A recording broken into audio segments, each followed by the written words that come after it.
Bonjour tout le monde, bienvenue à Cheval Coaching.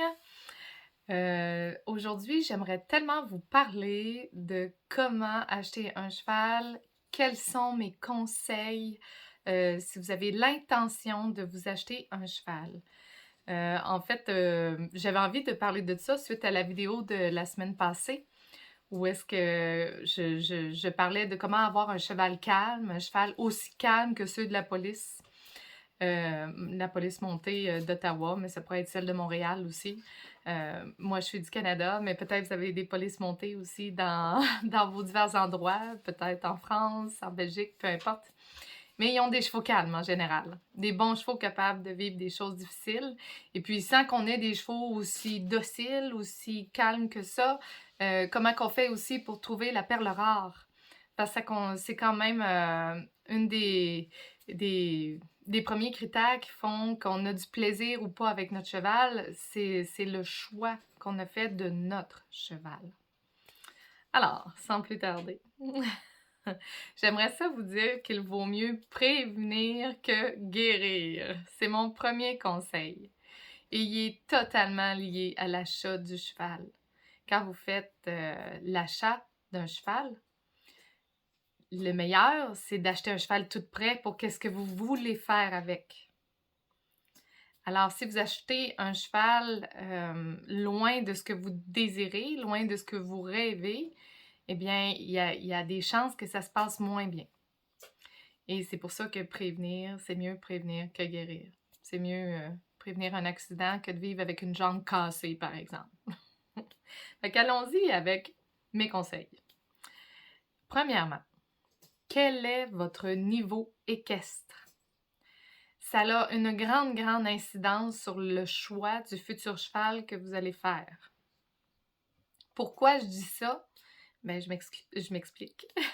Si vous êtes débutant et que vous achetez un cheval qui commence dans sa carrière de monture, que lui aussi il est débutant dans ce qu'il fait, vous avez moins de chances de réussir tous les deux. D'accord? Lui, en tant qu'être un bon cheval, une bonne monture, un bon compagnon, puis vous, d'être un bon maître.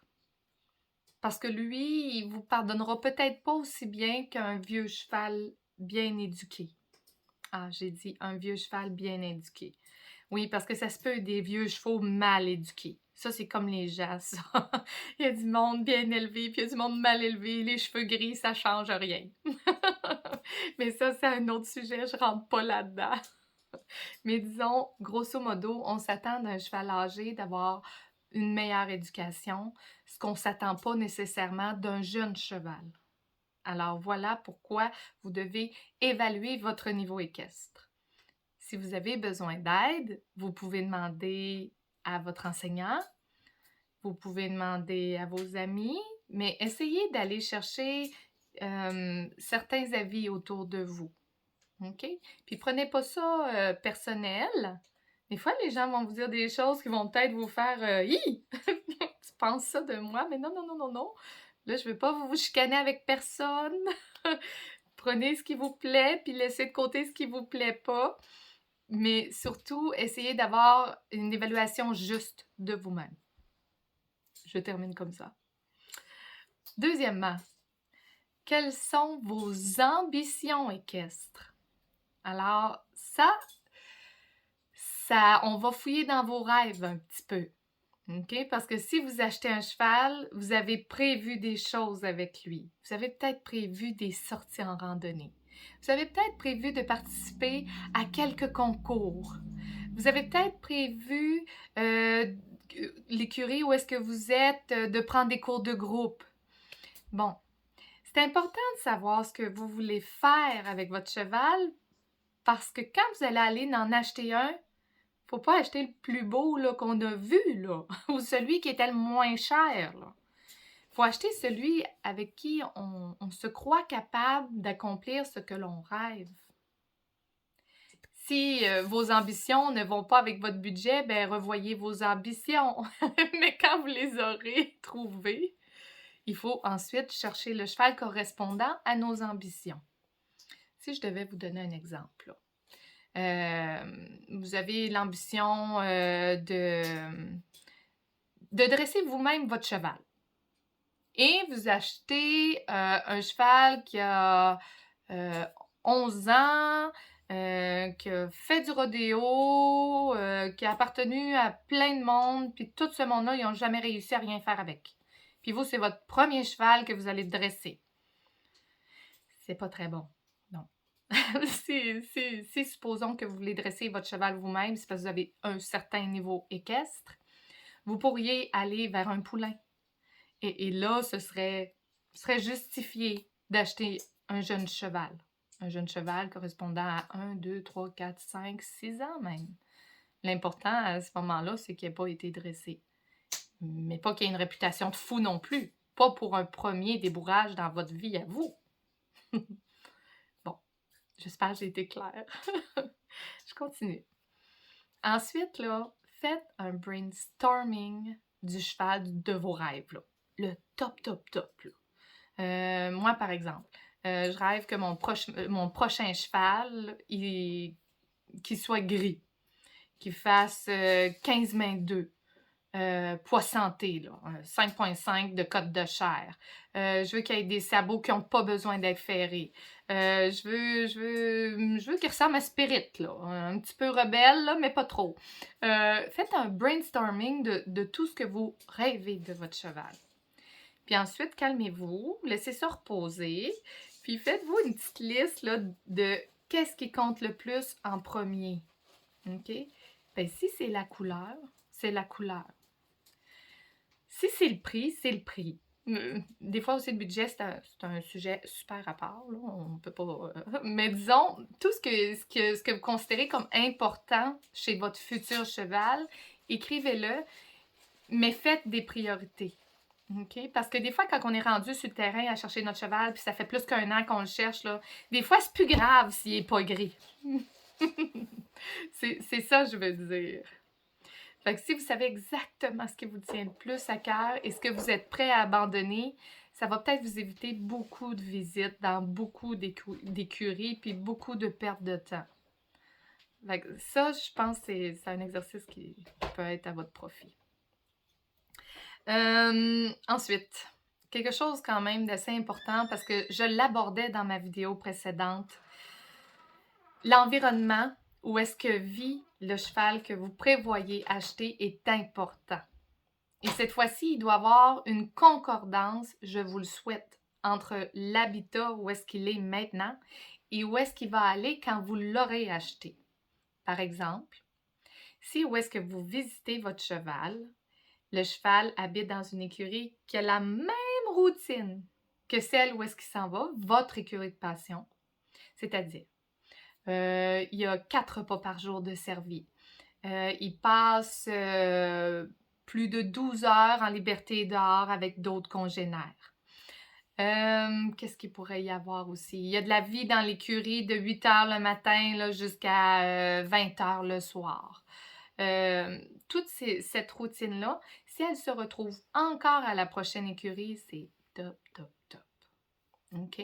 Parce que, outre le big changement dans sa vie de perdre ses amis, son lieu, ses gens à qui il est habitué, puis en plus, ceux qui s'occupent de lui régulièrement, ses anciens propriétaires, il perd tout ça, lui-là. Là.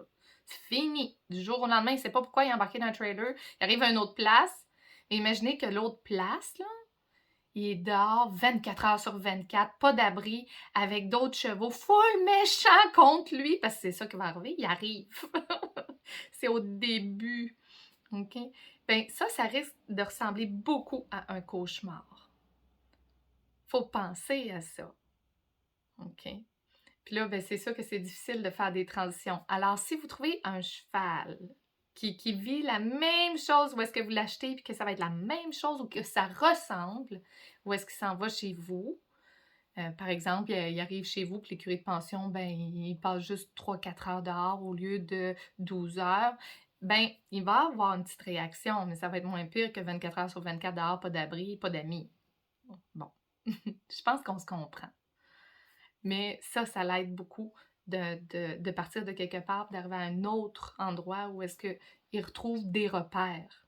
Au fond, c'est ça qui va être à la recherche des repères. Puis, ben, vous allez être là en plus pour lui adoucir ce changement-là. Voilà.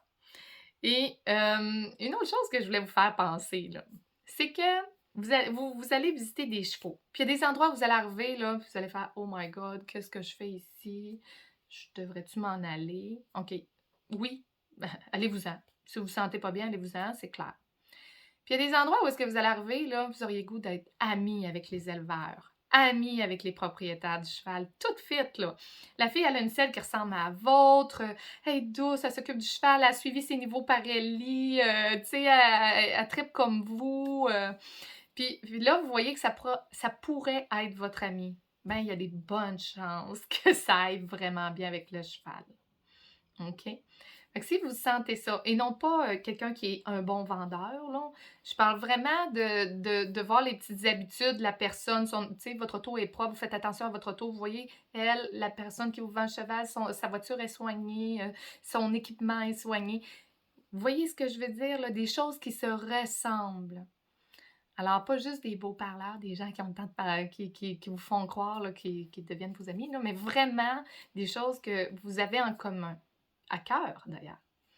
Bon, ben, il y a des chances que dans ce temps-là, ça fitte avec le cheval. Si tout se passe bien avec le cheval, là, si c'est pas une vente débarras, par exemple. Ça arrive.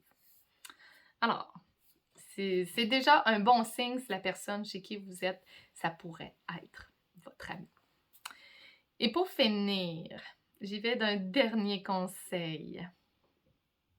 Est-ce que vous allez aimer ses défauts? Là, on s'entend, là. Vous êtes en train d'acheter un cheval, vous êtes emballé, tout va bien, la personne, elle vous a dit ce qu'il faisait, c'est pas grave. Attendez un petit peu, là. Non, non, non, non, non, non. Si vous pouviez réfléchir à tête reposée, OK? Ça, c'est comme quand on va se marier, là, un petit peu, là, OK? Mettons, votre futur mari, là, votre chum, il fume, là. Ben, puis vous, c'est pas grave, ça. Mais c'est un défaut, mais ça vous dérange pas. Donc, vous aimez ce défaut-là, vous êtes capable de vivre avec. OK? Ben, si fumer, ça vous déplaît au point que ça vous lève le cœur, allez-vous vous marier avec, Seigneur? Parce que le mariage, ça va pas faire qu'il va arrêter de fumer, là. Faut faire attention à ça, là. Un cheval, c'est pareil. Si vous êtes en train d'acheter un cheval puis tout va bien, il est de la couleur, il est gris, il fait 16 mains, j'étudie 16 mains ou 15 mains 2, je m'en souviens pas, mais en tout cas, il est top, là. Tu sais, dans votre liste de critères, il y a tout. Mais à la fin, vous avez appris qu'il tire au renard. Ben oui, parce que le vendeur, il serait pas capable de dormir si vous ne l'avez pas dit. Mais là, il tire au renard. C'est quoi ce tirer au renard? C'est un cheval des fois, quand on l'attache à la barre d'attache dans son box, il peut prendre panique et se mettre à tirer. Souvent, c'est un accident, ça arrive occasionnellement à tous les chevaux, mais il y a des chevaux qui en développent une grande habitude, là. Aussitôt qu'ils sentent une tension, ils testent un petit peu. Si ça jamme ici, qu'il y a une pression au niveau du lico en tirant, ça y est, ils essayent d'arracher le mur. Bon, là, vous venez d'apprendre ça, mais il y a tout le reste, là. Il est au bon prix, il est fin, il est beau, votre niveau est caisse, puis il tire au renard. Êtes-vous capable de vivre avec ça? Ça, c'est une grosse question, là. Parce que ça se peut que ça vire toute votre activité d'achat, là, que vous étiez prête à signer, c'est où je paye, où c'est à qui je fais le chèque. Ça se peut que ça annule tout ça. Fait qu'il y a-tu des défauts que vous pouvez pas vivre avec parce que vous avez vécu l'expérience, là? Souvent, c'est ça aussi. Il y a des gens qui en peuvent plus d'un cheval qui ne peut pas se séparer des autres. Ça va faire partie des critères en haut de la liste, ça. Moi, je veux pas un cheval qui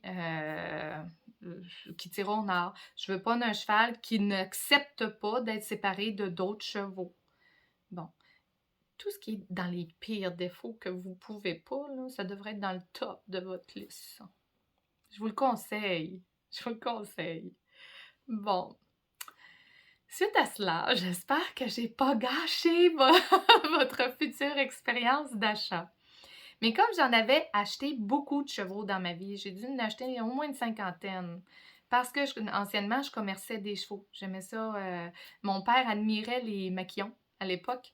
Puis il me parlait tellement d'histoires de maquillons et tout ça que moi-même, j'ai voulu vivre ça. Puis, je n'ai beaucoup acheté, je n'ai beaucoup vendu. Puis, tous les conseils que je vous ai donnés là découlent de mon expérience, là. Parce que des fois, j'ai vendu des poulains comme les tops de mon élevage à des gens qui ne donnaient pas le même environnement de vie à mes poulains. Des fois, ils me rappelaient et ils me disaient « Ah, mon cheval, il est léthargique, il fait plus rien, il court plus. » C'est parce qu'il n'était pas de même chez nous, là. Mais en parlant avec les gens, je m'apercevais, ah ok, il est dans un box 23 heures sur 24, il est pas avec d'autres quand il sort, c'était pas le même cadre que chez nous. Moi, c'était dehors 24 heures sur 24, toujours avec leurs amis. Quand ils rentraient, on les rentrait pour donner la moulée. Fait que tous les contacts avec les humains étaient agréables. On donnait le foin, on brossait, on avait de la visite et ils couraient après le monde, tu sais.